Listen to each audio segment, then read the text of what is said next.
Okay, let's take a look at the injury that's the curse of the modern footballer and one that has ended three players' seasons for Spurs this campaign alone. A ruptured anterior cruciate ligament, or more commonly known as an ACL. To give a bit of background, the anterior cruciate ligament, as I say, better known as the ACL, is one of the knee's most important stabilisers, acting as an internal seatbelt that keeps the joint steady during movement. It connects the thigh bone to the shin bone and helps stop the knee from sliding, twisting or buckling under pressure. In football, where almost every explosive action depends on balance and control, the ACL is under constant strain. Its job is crucial. The ACL helps control rotation through the knee, prevents the shin from shifting too far forward, and gives the body feedback on balance and positioning. That makes it essential for sharp turns, sudden stops, jumps and awkward landings that define elite football.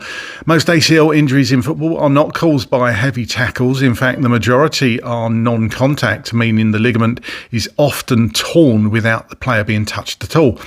The most common scenario is simple but dangerous. A player plants one foot, tries to turn, cut or stop sharply, and the body twists over a fixed leg. The foot stays still, the knee rotates under pressure and the ACL gives way.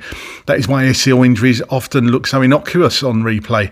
There may be no dramatic collision, just a routine change of direction, a quick press, a sharp pivot or an awkward landing after a jump. But in that split second, the forces through the knee can be enough to rupture the ligament.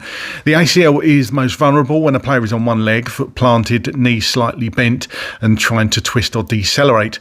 In football terms, the most common ACL tear is a non-contact injury caused by a sudden change of direction on a planted leg, one of the sport's most routine movements and one of its most damaging.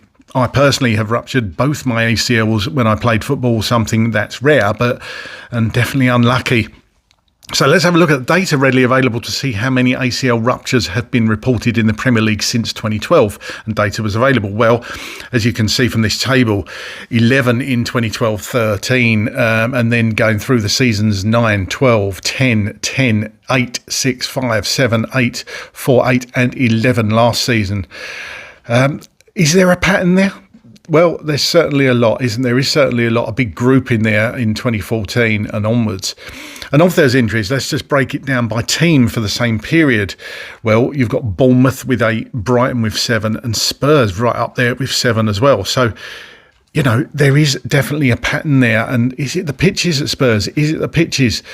There is more on this list, but I'm just showing you the teams with the most ACL injuries over this period. Spurs have obviously had 3 more this season with Maddison, Odegaard and Simmons. Is it the pitches, training methods, or just bad luck?